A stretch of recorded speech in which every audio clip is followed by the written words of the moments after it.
Darcy Ribeiro, no Povo Brasileiro, ele vai colocar que não tem como conhecer a sociedade brasileira sem partir do pressuposto que o Brasil é uma sociedade racista e que se estrutura a partir do racismo. Eu estava lendo, pesquisando para a fala de hoje, e aí eu cheguei numa pesquisadora da área de educação chamada Ellen de Lima Souza, que vai fazer uma dissertação de mestrado para entender qual que é a percepção que as instituições educacionais têm das crianças negras.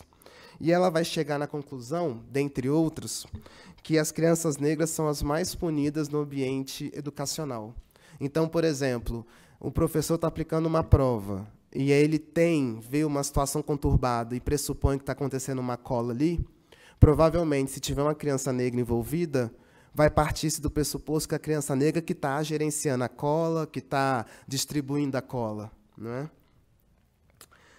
Uma outra pesquisadora, Lia Weiner Schuckmann, pesquisadora da área de psicologia social, ela vai escrever um livro onde ela defende a tese de que o indivíduo que passa, né, por um processo de sociabilidade no Brasil, ele vai ser necessariamente racista.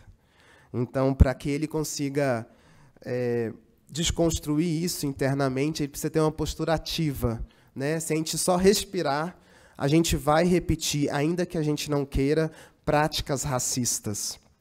E isso, eu estou dando esses exemplos só para mostrar que o racismo é um elemento estruturante da sociedade, não é? Que a fala da Carolina não é uma fala pessoal, mas sim de todo um grupo, de todo um segmento da sociedade.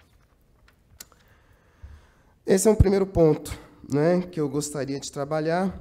E aí, quando a gente pensa racismo enquanto estrutura, a gente também tem que pensar, né, o racismo enquanto um elemento que atribui normalidade aos processos sociais, no seguinte sentido, né, a gente trata com naturalidade as manifestações do racismo ao ponto dele se tornar invisível. Então, o fato de a gente não se incomodar com o racismo, da gente perceber, por exemplo, que na magistratura brasileira, como eu disse há pouco, que define o que é racismo, a gente tem, segundo dados do CNJ, 1,4% somente de componentes negros, sendo que na história, né, do judiciário brasileiro a gente só teve um magistrado que conseguiu chegar na corte máxima, que é o STF.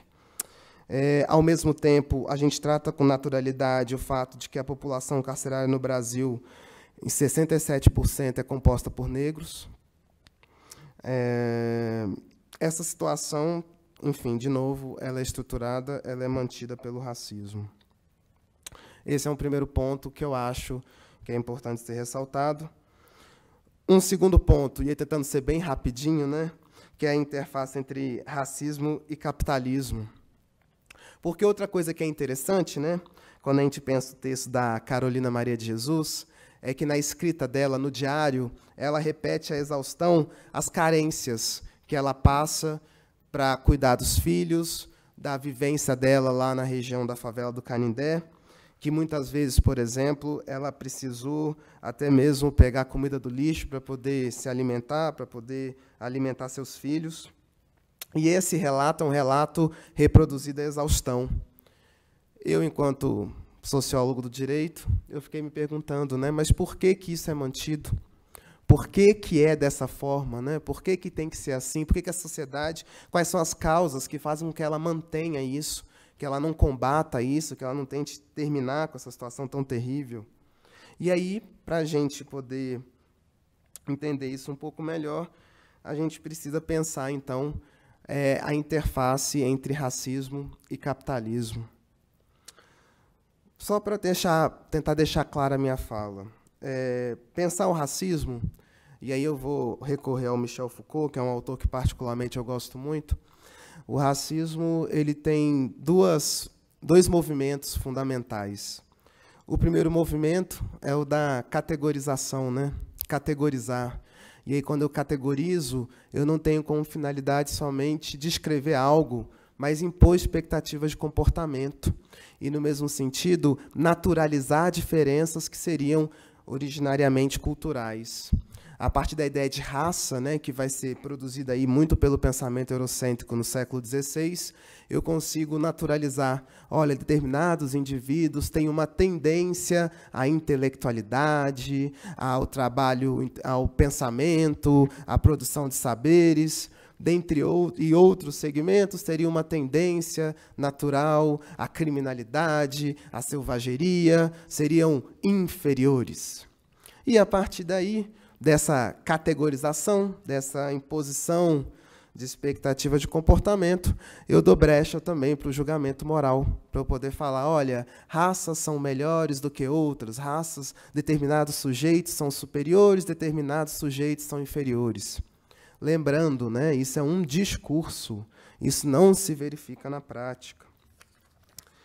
Esse segundo movimento permite a produção do segundo movimento. Qual que é o segundo grande movimento? É a construção do outro como um inimigo, como uma ameaça. Uma ameaça a quê? Uma ameaça ao meu pleno emprego, uma ameaça às minhas convicções, uma ameaça à minha integridade física, uma ameaça a uma integridade moral.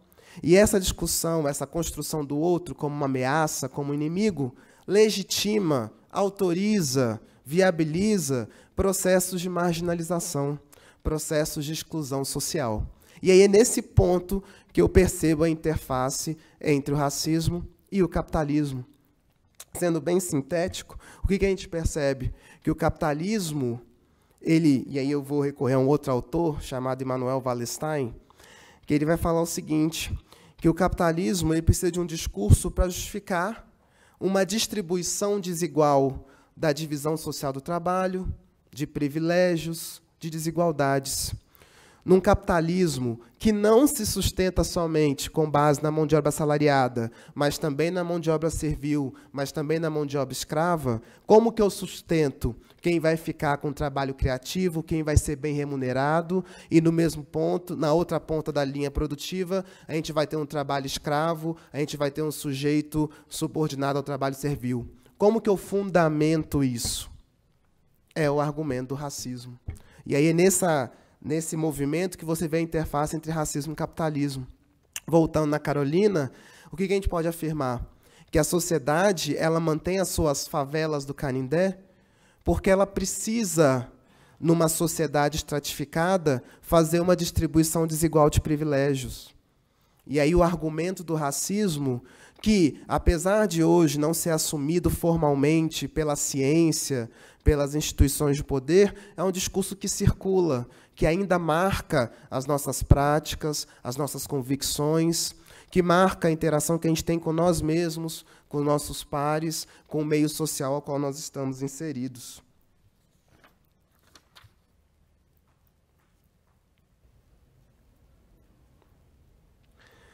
Para finalizar, que eu tenho um tempo bem curtinho, né? Menos de 5 minutos, o que eu queria mostrar para vocês, então, sintetizando a minha fala, é, primeiro, a partir do texto da Carolina, que é um diário pessoal, a gente percebe que a situação dela não é uma situação exclusiva dela, mas de todo um segmento da sociedade. E que o racismo ele é uma estrutura que dá os contornos daquilo que a gente entende como sociedade.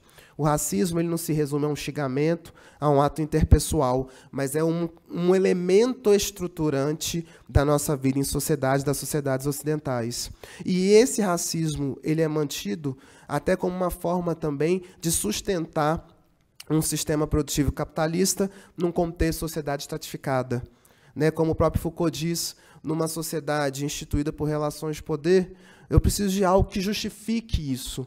Como que eu justifico para a sociedade, ou até mesmo para os próprios oprimidos, o seu lugar de subalternidade? E o discurso tem esse papel, né, de nos conformar, de aceitar, de tratar com normalidade a exclusão, a eliminação, a marginalização do outro. E esse argumento, ainda que oficialmente combatido, ele ainda permeia o nosso agir em sociedade. E aí, para fechar, o racismo aliado ao capitalismo, faz com que a gente tenha no Brasil a riqueza e a pobreza tendo tons de pele específicos. E a gente tem que ter clareza disso, né? A pobreza ela tem uma cor, a riqueza ela tem uma cor também. não pela vontade dos agentes, porque se existe uma grande falácia na nossa sociedade contemporânea, é a falácia da meritocracia, não é? O êxito ou o fracasso na nossa sociedade depende muito pouco do mérito individual.